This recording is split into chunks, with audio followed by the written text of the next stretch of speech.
And so a seed that decides, and that's you, that decides to go through the process, you have to understand, first of all, you're no longer your own. Okay, so that means the seed doesn't tell the sower where it should be sown. Oftentimes, God anoints us, and I've seen it in Louisiana, the Bible Belt, folks that truly love God, but it's a different culture. And so you go and you have churches and say, I want this pastor to come, or you choose this particular ministry to come and serve at, and you choose it because it's comfortable. You choose it because maybe they're paid more than the other. So many times, folks, they say, they want to decide where they want to be sown.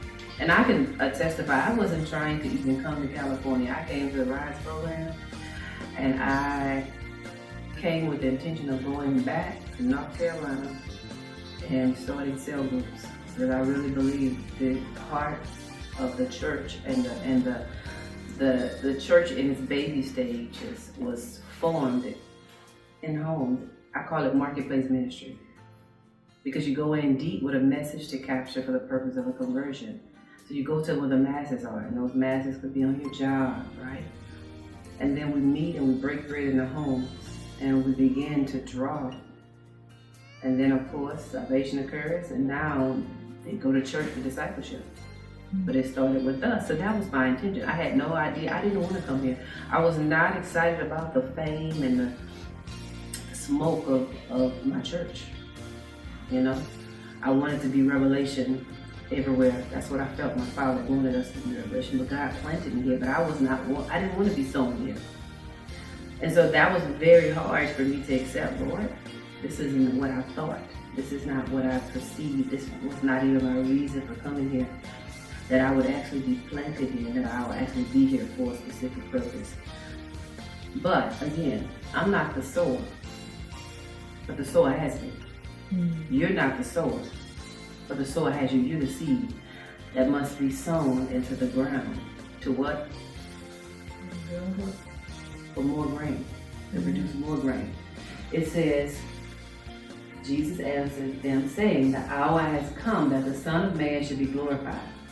Most assuredly, I say to you, unless a grain of wheat falls into the ground and dies, unless I abandon what I wanted to do, my vision, what I thought, except a seed fall to the ground and die, it remains alone. But if it dies, it produces much grain.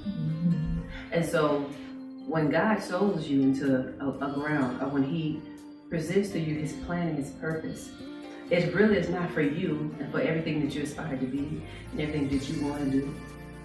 It's really so He can produce more fruit. He can produce more grain. Because in producing more fruit, the cycle starts all over again, right? And so I wanted to really think about the seed sown. What happens when a seed is sown into the ground? One of the things when you really look at when the sower decides he's going to sow the seed in any ground that he chooses, not what you chooses, not what you choose. Because a lot of people choose their ground. Some people choose their ground for different purposes. But then at the end, God said, depart from me, for I never knew you. Because you chose your ground. You chose to go where you wanted to go. So I don't want God to say, I anointed you, I appointed you, yes. But you chose where you wanted to be sown. And I really couldn't get the glory. Because I had somebody that was specifically designed for this place. Another thing, once we surrender to God and we allow Him to sow us, He sows us in the ground, and a lot of people don't want to go through the process, because it's the process, you die. So when you think about that seed that's sown into the ground, first of all, it's sown into something that is dirty, something, maybe a lot of that, dark, that's right, dark, it's covered. It's still a seed, but it's covered. It still has potential, but it's covered. But in order for the seed to be glorified, it had to die. So not only is it sown in soil, in dirt, in muck, in mire, it's also buried and submerged in water, because that's when the germination process begins to happen. So I'm in dirt, I'm in an uncomfortable place. You know, he brought me to California, and I'm just speaking from my experience. This is not where I thought I'd be. I'm a Southern girl. You know, we love deep, right? You know how we are. It's a, you know, I come to an area where I feel like it's very superficial. I feel like it's very surface. When someone say, "Hey, how you doing?" they really don't care how you doing. You know.